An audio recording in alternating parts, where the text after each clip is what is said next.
wings, and you will find that you've arrived in Frightenstein.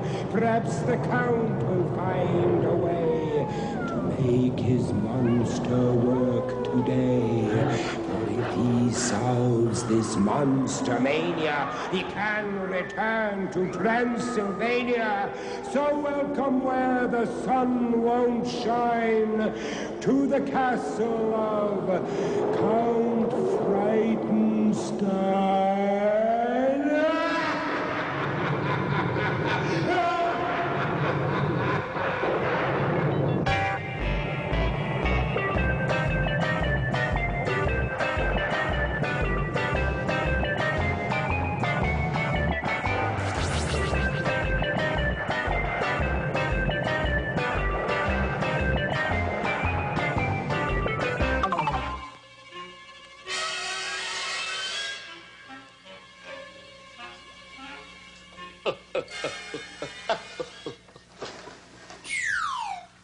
What's the matter? You don't like humor? You don't like it?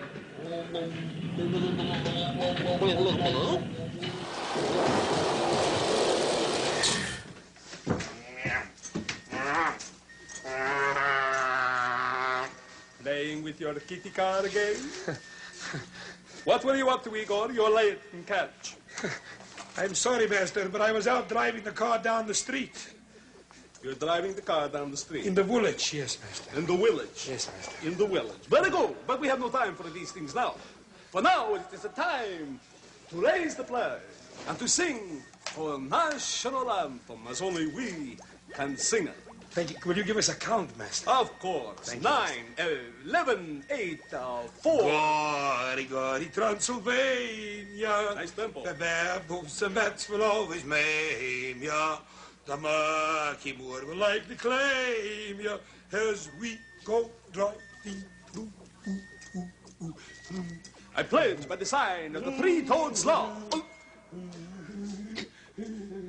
that I will do my best to do my duty, to always obey the laws and to wear a wolf pack, and to never rest until Brucey lives and takes his rightful place in the annals of distinguished monsters, and I can return to that most glorious of all homeland, Transylvania.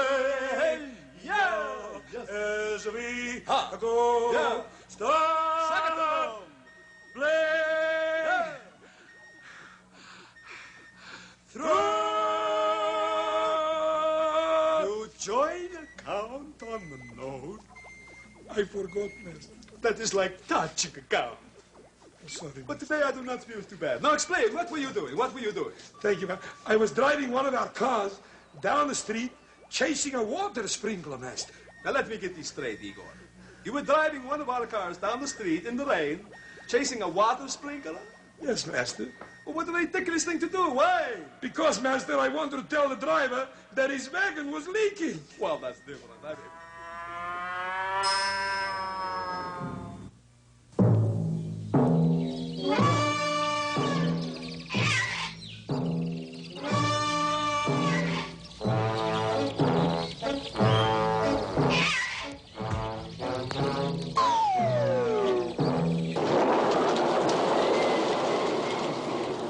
The Oracle has a crystal ball that's really getting quite old, but he keeps it with a sentiment of all the things it's told. But sometimes while he's gazing at it, it will fade away. No sound or picture, it just goes blank.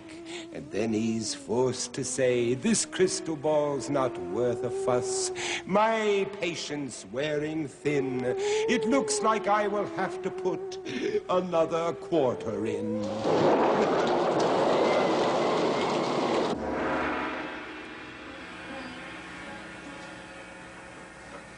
Fly me to the moon, and let me gaze among the stars, which is exactly what I do. For I am the Oracle, Grand Wizard of Mental Telepathy, Palm Reader, and Crystal Ball Gazer. And I'm also pretty good at being a crystal ball breaker. Straighten out. And now we will find out our sign for today. Oh, wistful mist that the gods have kissed. Which sign, whose name will fortune with? Ah, and our sign today is Gemini. Now, that is for all the kids who were born between May the 21st and June the 20th. Gemini is most energetic of all the signs of the zodiac. We must remember that. Keep energetic, Gemini, for it is your nature to be so. And now we will... Oh, would you please excuse me, for there is a telephone ringing here.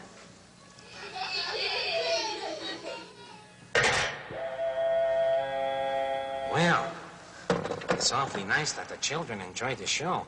But you might have said hello. It's only good manners. And now we will look into you-know-what.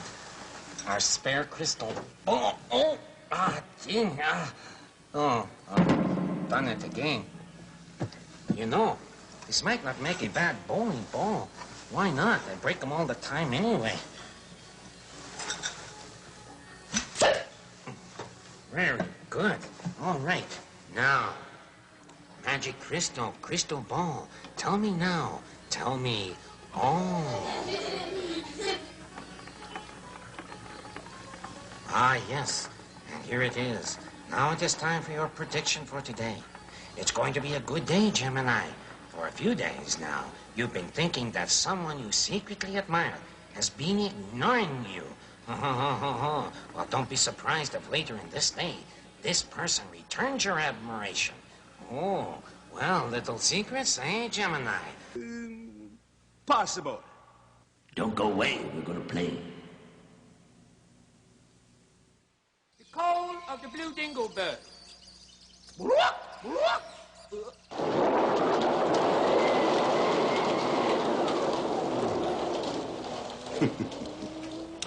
Griselda had a strange belief. The stove had formed a plot that with the fridge and frying pan, they'd bother her a lot. Of course, this makes no sense at all. Appliances can't talk. But still, she swears they're all in league, and that includes the clock. I told her it was nonsense, and she shouldn't try resistance, because she'd make herself a mess and needs no one's assistance.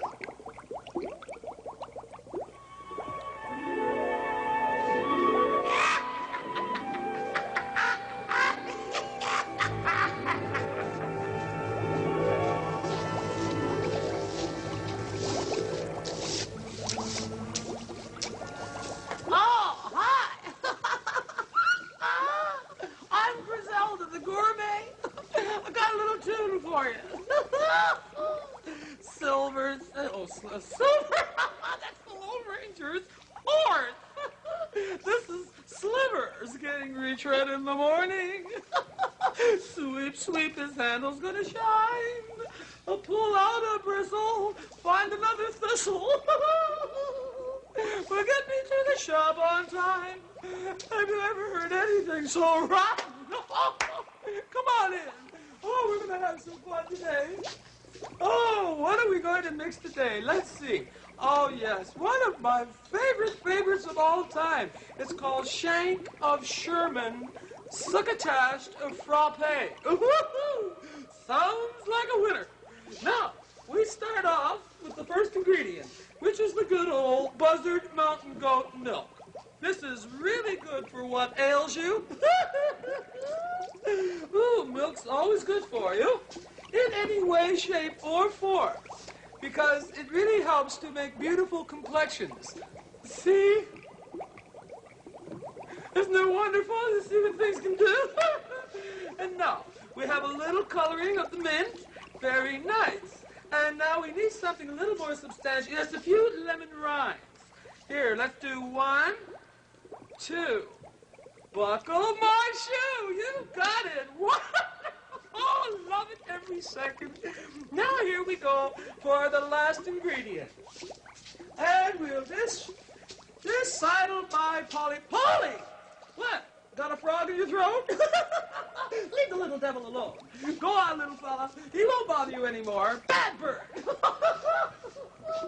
And now, we have something really special to put in our little cauldron today.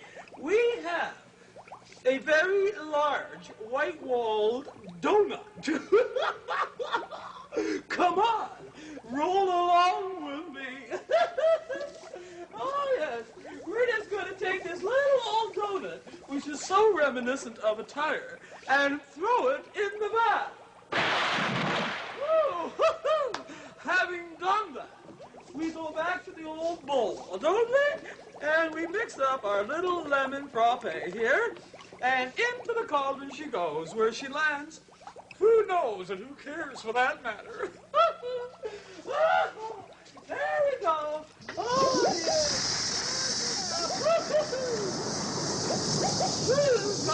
Cauldron, toilet trouble. Cauldron boil and cauldron bubble. It's taster's time.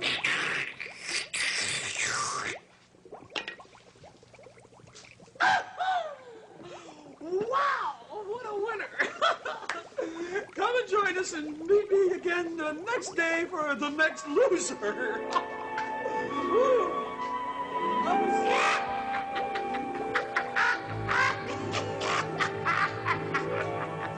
Griselda, who is my arch enemy. And Polly doesn't like her either. You know, Frank, it just might be that they all come like that. Master, what are you reading over there? I'm reading this book, Igor, How to Hypnotize Your Friends for Fun and Profit. But mostly for profit.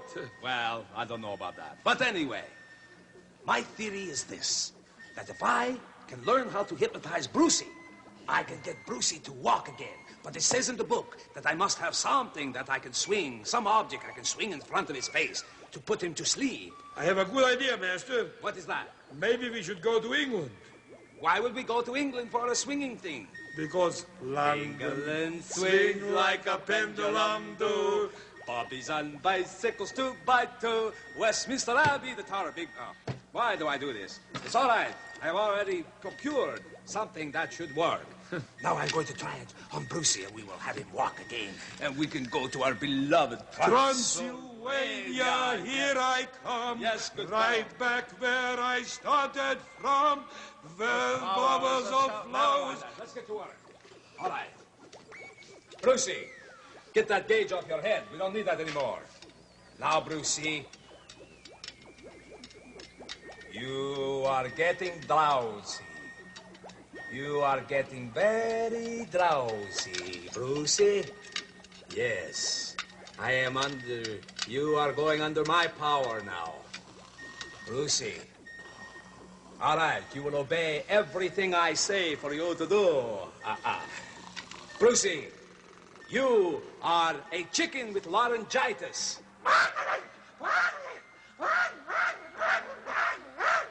Brucey, quiet, Igor, I can't hear him.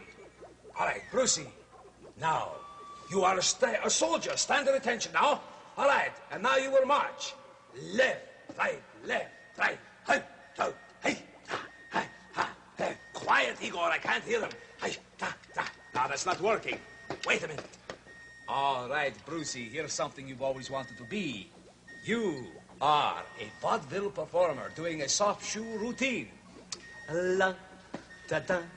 La da di da da da, hala ti ta, hala ti ta ta, hala ti ta, ta da da da da da da. Ah, Brucey, why don't you cooperate with me? I've done everything I possibly can. I've studied books, I've operated, I've done everything, experiments. All right, I'll tell you what I'm going to do. I'm going to snap you out of this with 2 claps of my hands. I'm sick and tired of wasting my time on you. Igor. Master, What? this hypnotism junk doesn't work at all. I know it doesn't work. I've been trying it on him. I've tried everything a person can do.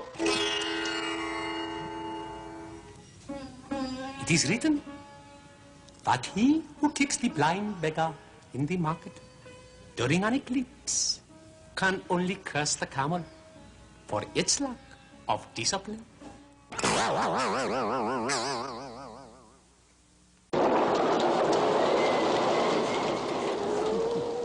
A snake rang up the doctor, all in tears and quite distraught, and said, please come and help me, please, I'm tangled in a knot.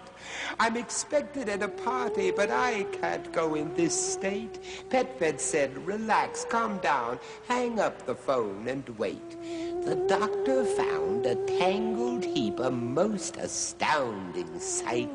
That snake was wrapped up with himself like some huge ball of string. He said, I can't unwind this, but you shouldn't miss your fete.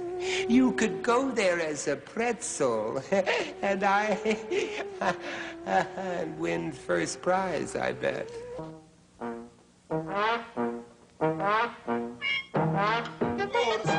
I'm waiting for Dr. Petvet to come. He brings me lovely things. Oh, I hope he comes soon. Hello, oh, I'm just saying. Oh, look what I got today. Oh, I can hardly wait to hold him. He's beautiful. Yes, sir.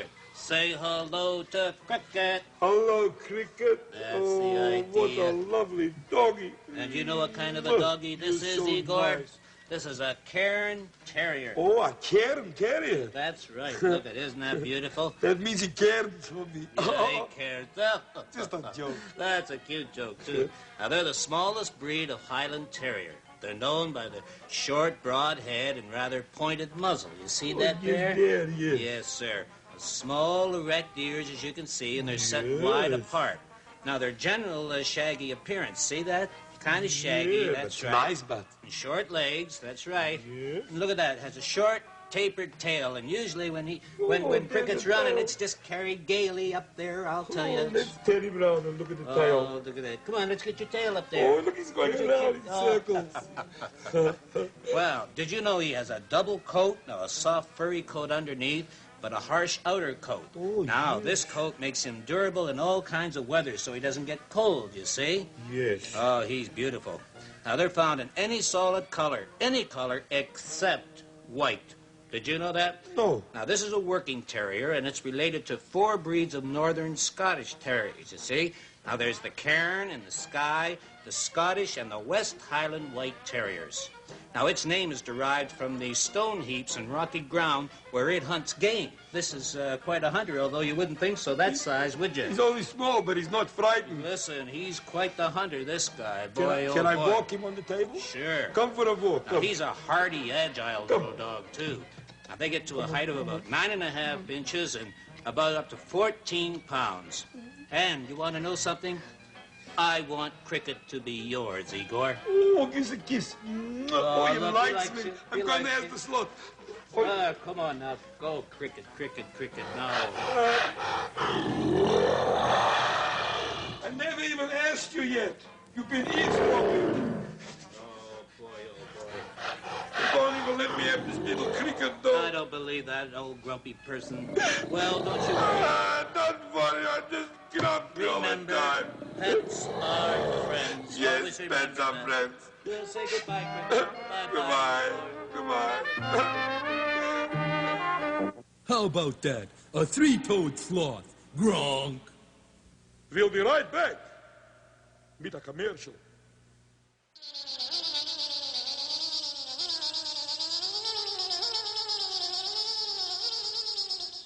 I know some termites looking for room and board. Oh, they're not too fussy about the room, but they like the occasional board. No, definitely funny. I love it. Oh, lunchtime.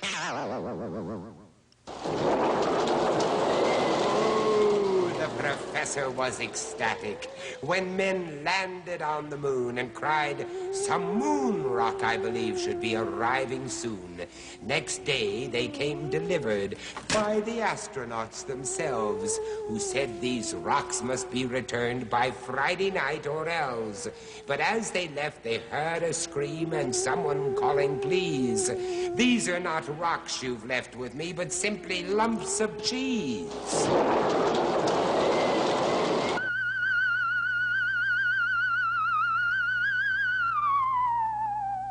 How do you do, ladies and gentlemen, and boys and girls, and men and women, and my friends everywhere? I am the professor in this place, and physics is our business. And now we encounter a new and strange phenomenon. Indeed, we might view all these things that I show and do in this way, a heterogeneous array of enchanting things for inquiring minds. That's a very pretty description of it all. Consider what we now meet up with. I am going to have a coil of wire connected to a meter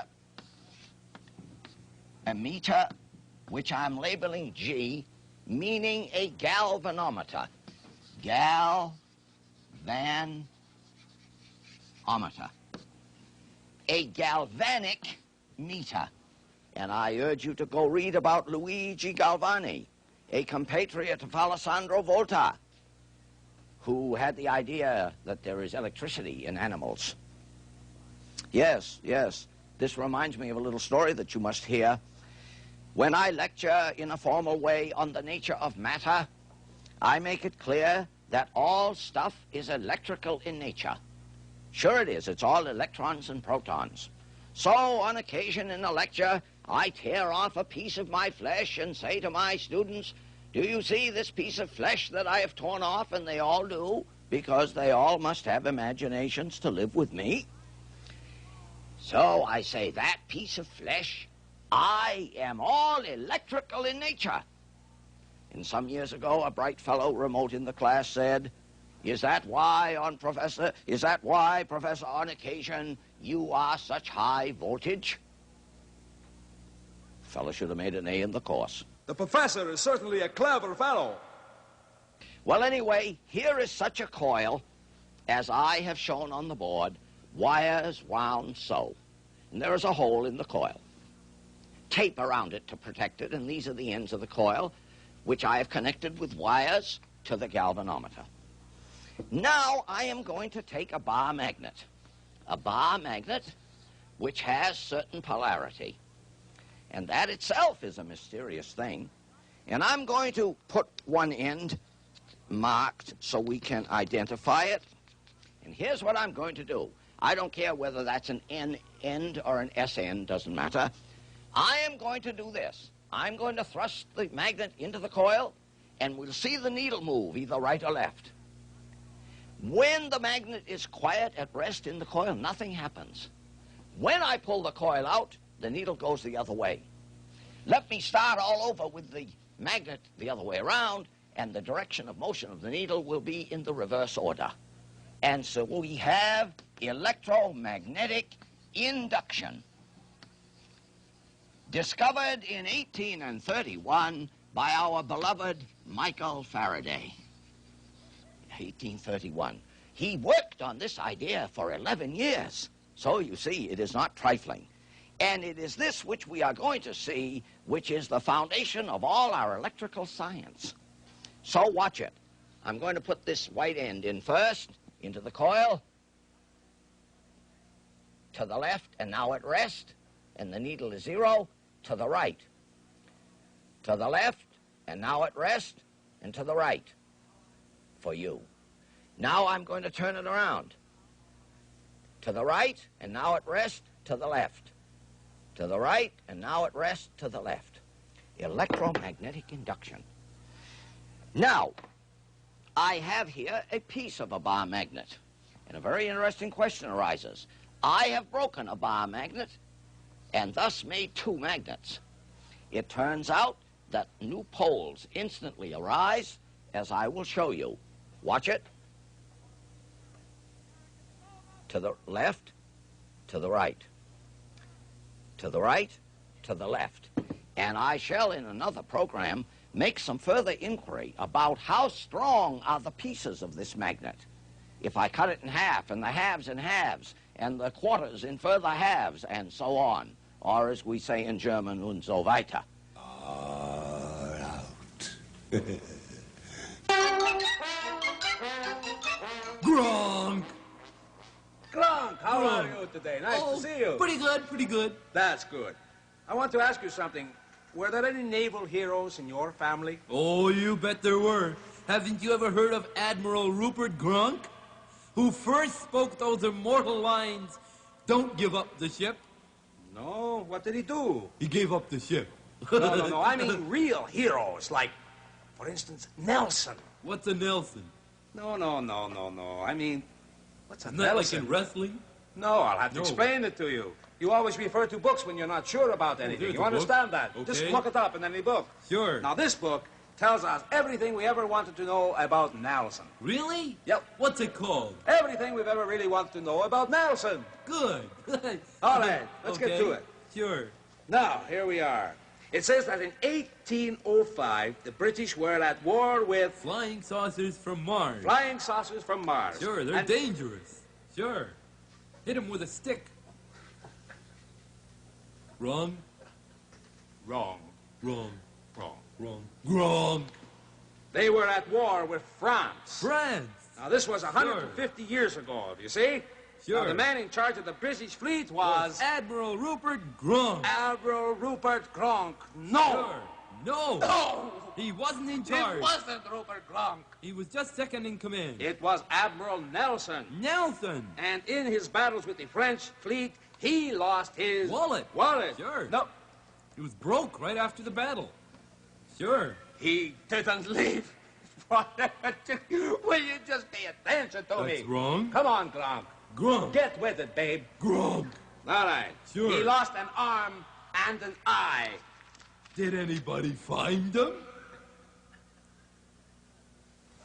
I don't know if anybody found them or not, but that is not what we're getting at in our story here. I see. Everything we ever wanted to really know about Nelson Sure. is right here. Then what happened? All right. He finally defeated the French at a battle called... The Battle of Disneyland. The Battle of Disneyland. Sure. There was no Battle of Disneyland. There wasn't?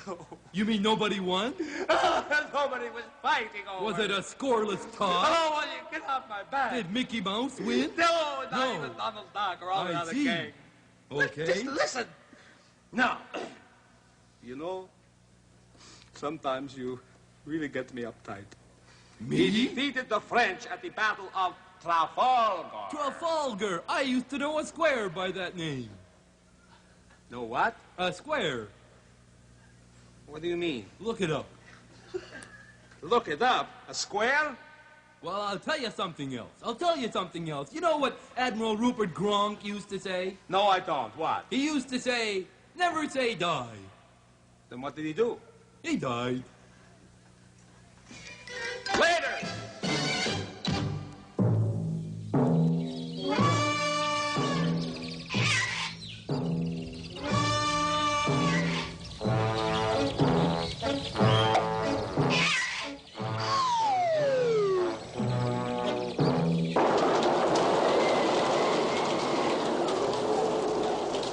You say there's land out there, I took the old librarian out once to see a flick, the kind I thought he'd like, from which I thought he'd get a kick.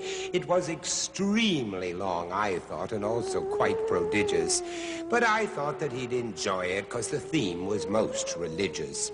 The film was called The Bible, but he found it very boring, and by the time the show was through, I found that he was snoring. I asked him how he liked the film as we went out the door. He said he thought it was okay, but he liked the book much more.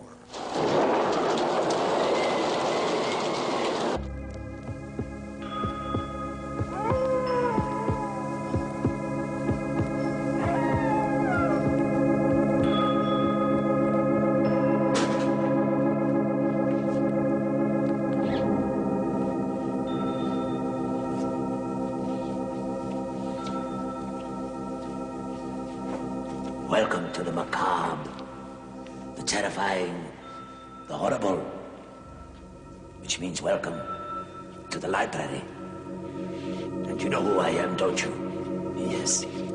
I am the librarian, and I am here to show you fear. Oh, quite good. Very poetic of me, wasn't it?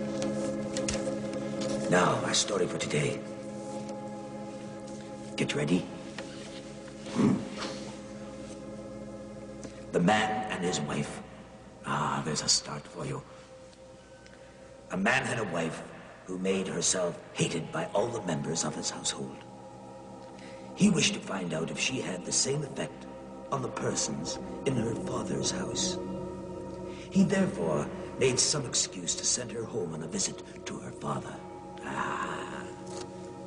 After a short time, she returned. When he inquired how she had got on and how the servants had treated her, she replied, "The shepherds cast on me bad looks."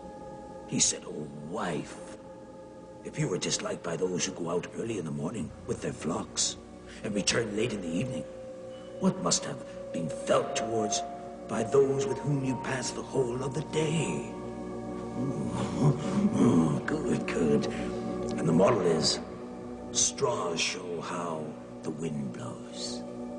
Oh, the fear that panics through my body, let alone yours. I'm getting you. I know it. I have another. The fox and the lion.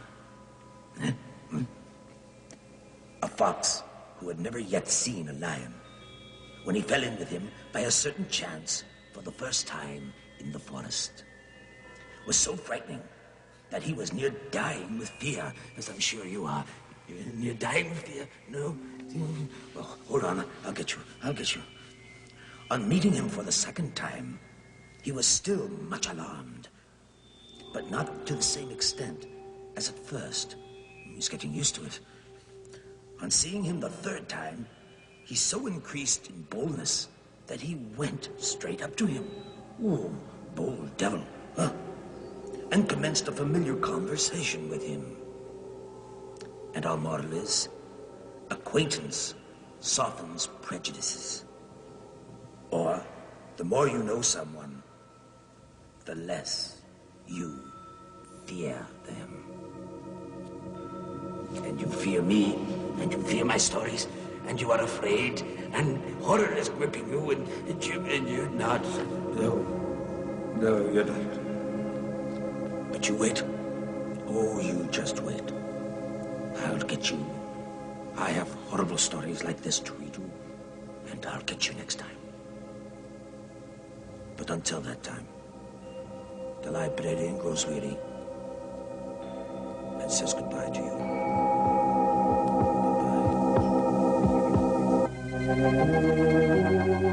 Happy birthday, dear Mitch. Happy birthday, dear Mitch. Oh, no. Do not go away. We will soon return. You can count on the count. All right, Igor. Do you realize what you have on your feet at this minute? No, master. You have my newest invention.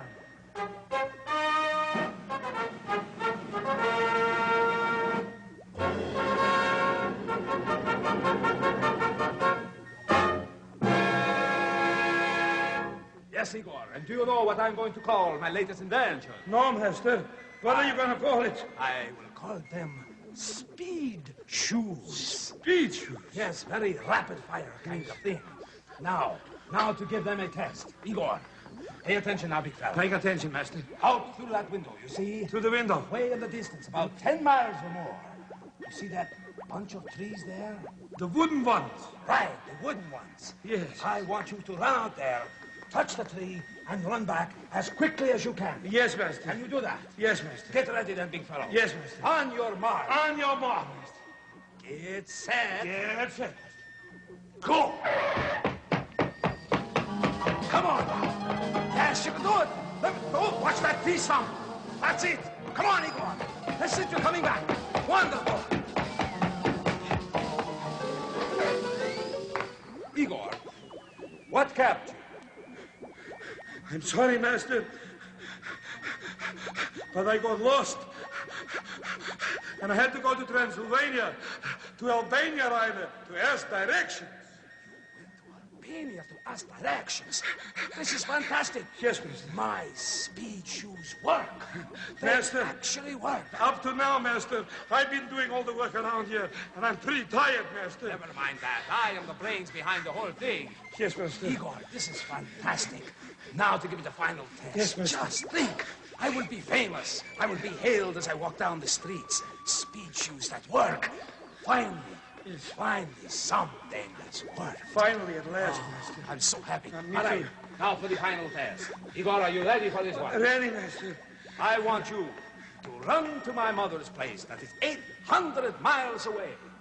And when you get there, I want you to get a note stating that you were there.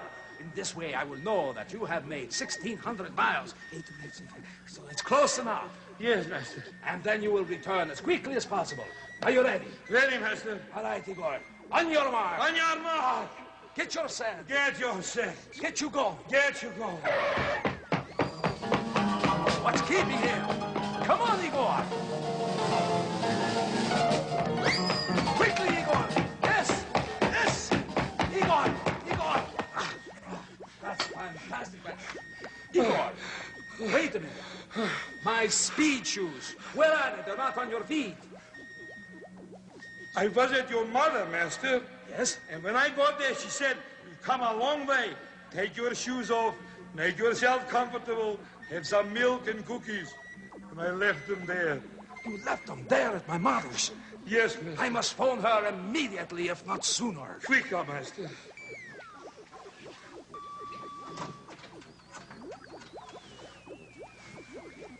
Hello, Mother.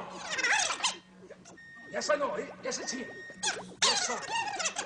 No, Mother, what happened to Igor's speed shoes?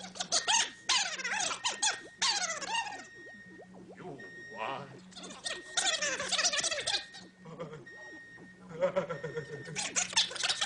I know man's not supposed to cry, but you've just made me cry. Master, what did she say? What did she say, Master? What a funny thing to say. She said, you made the shoes that I said were so smelly. Don't worry about them. I'll throw them out. I don't like the Count. Ridiculous. The zoo at night's a quiet place. You'll scarcely hear a peep from any of the animals because they're fast asleep. The only one who's wide awake is someone called the owl, because he waits till after dark before he starts to prowl. And so he's called unsociable, a cad, a beast, a brute. But names don't bother him at all. He doesn't give a hoot. Shiny zoo time.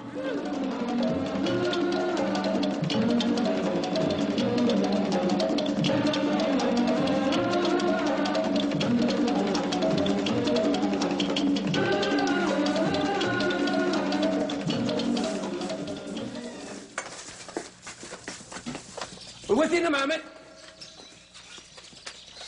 I just thought I'd loosen up a bit. I took a shortcut through the forest. I knew I was going to be late. How are you today? That's right. I want a Clyde Batty, puffed and winded, but glad to see you just the same. Well, you've come to see a nice film, and I won't disappoint you, although I was a smidgen late. Phew, so out of breath I am. All right now, have you gone to your zoo lately? Have you? Well, that's nice. You should always go to your zoo and go on your own safari, just like Moana Clyde Batty. Take your camera and take some film of all the beautiful animals and birds and creatures of this earth. Right? Of course it's right. All right now, I think it's about time we got to our film for the day. Because as usual, the phone is not ringing, and we might as well get to it. Fancy that. Hello, Moana Clyde Batty, right here. You were late. Hello. What would you like to hear, me young friend? What was that now? The marble grosser? You want to hear the marble grouse? What is it, marble time at school? Eh? Marble grouser. All right, we'll do it for you. Don't mention it. Happy to be of service. All right, bye-bye. All right, the marble grouser for me young friend. Okay.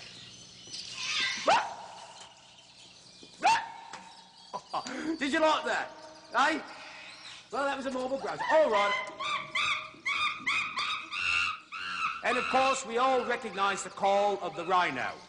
Okay, now, why don't we get to the projector and see what we're going to see? That wasn't a rhino. I was only fooling. There's a monkey, actually. All right, projector on, wheels in place, very nice too. Messy film as usual. And what do we see here? Oh, another monkey today. And you know what this one's called? This is the squirrel monkey. That's right. Now, they're found in Central and South America. The small, slender little fellas. You know, they're almost human. Look at that. White face and large, dark eyes.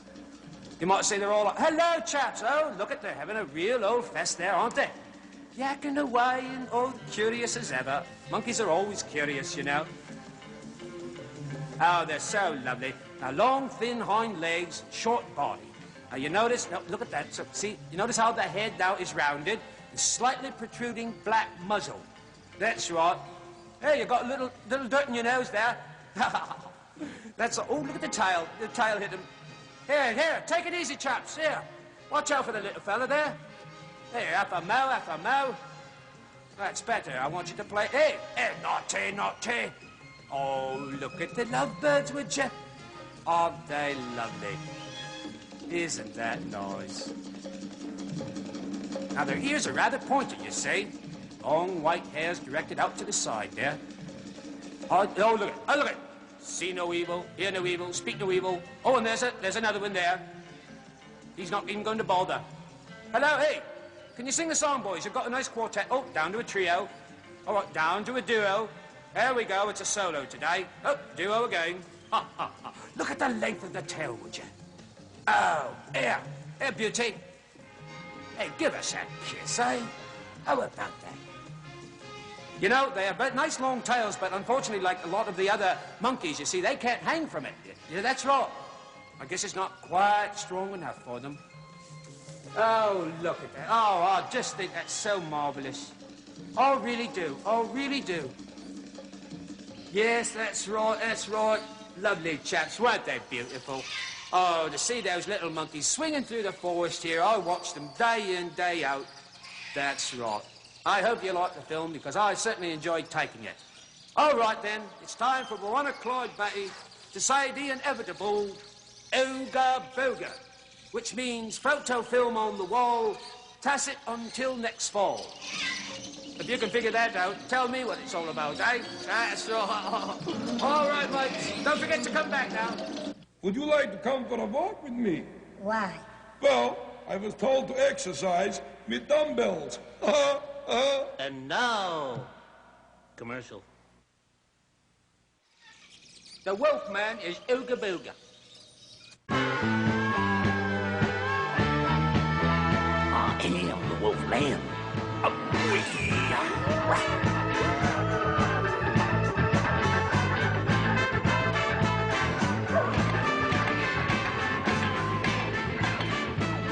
Yes, sir. How do you do, and how are you? Hey, yeah, I'm coming to you, and I am the Wolfman. And what we say around here is, we believe in the wolf. Fantastic. All right, let's find out what's happening. Hello, I am the Wolfman. What's that you want to hear? Jumpin' Jack Flash? Well, that's a real oldie goldie. Okay, baby, you got it. Right, all right, bye-bye. Okay, chime time. And the time will be... Whoops. Banner. 14:30, 11, 12 o'clock. All right, on your dial. EECH coming through. The Dracola Company, owned by the Count, if you can believe that. Sure, I'll take care of it. Okay, bye-bye, my sweet. Yes, I love you too. Yes, I know it's your favorite son. Right. Please, you're going to cut me off here. Igor! All right, Mother. No, Igor is just misbehaving again. All right, bye-bye. Please, not when I'm on the phone with my mother. Told me to dust the phone. Yes, but before I answer it. Hello there, Count Breitenstein here. Oh, hello there. It's Colonel LaRue. You know, the horse race expert from down south. Oh, ask him how the races are going at Camptown. Hello, Colonel. Could you tell me how the races are going at Camptown, please? Camptown ladies sing this song. Do-da, do-da. Master. What? Ask him, how long is the Camptown racetrack? Excuse me, Colonel. Igor would like to know how long the Camptown racetrack is. Thank you. Camptown racetrack, 5 miles long. Do-da, do-da. This is fun. Master, ask him when the races are run. Hello, Colonel. One more question, please. When are the races run at Camptown? Oh, I see. Thank you. Going to run all day, going to run all night. I bet my money on a three-toed slot. Somebody bet on the boat. Hey! Well, it was fun anyway. I enjoyed it. You like our singing? All right, I like that. Wait, let me dust it first. You said before the phone. That's right. Now you're getting onto it. Thank you. Hello, this is the dialer joke. Hello, it's the style joke. Now, that's easy for you to say. Yes, this is dialer joke. So go ahead. I got a joke for you. All right, then. Go ahead, shoot. I've heard that one before. Igor is all right. The Count, not funny. The castle lights are growing dim. There's no one left but me and him. When next we meet in Frankenstone, don't come alone.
The show is definitely over.